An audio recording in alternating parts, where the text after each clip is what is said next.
صباح الفل عليكم، اخباركم ايه؟ يا رب تكونوا بخير. ان شاء الله في الفيديو ده هنعرف افضل مادة لسقاية فواصل البلاط والسيراميك، وهنعرف سعرها وطريقة استخدامها. دي اول مادة ممكن نستخدمها لسقاية فواصل البلاط والسيراميك. المادة دي اسمها سيتوفيل، ودي من منتجات شركة كيماويات البناء الحديث CMD.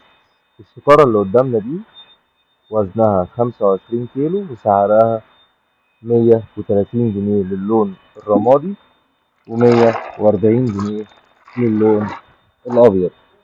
لو قرينا كده اللي عليها هنلاقيها مكتوب عليها مركب ملء فواصل سيراميك أبيض ورمادي. المادة التانية اللي ممكن نستخدمها برضو مادة اسمها سيكا تايل جراوت، ودي من منتجات شركة سيكا، ودي سعرها 280 جنيه.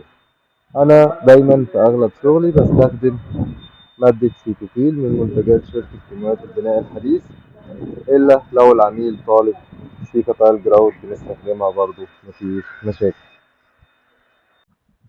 بعد كده بنحضر مادة التسقية بتاعة الفواصل.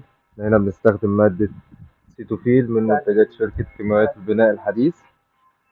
بنحط المية في البسلة وبنضيف لها ادي بوند 65.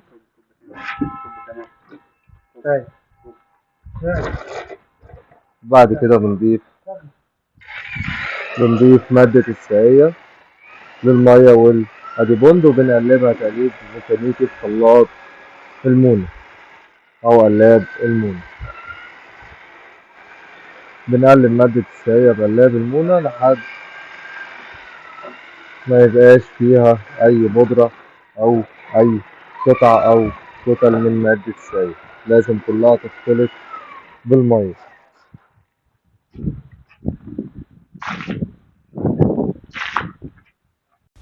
بعد كده بنملى او بنسقي الفواصل بين البلاط بمادة السقاية، وبنستخدم في السقاية الفرطاسة او سكينة المعجون زي ما الناس شغالة في الصورة اللي قدام حضراتكم كده.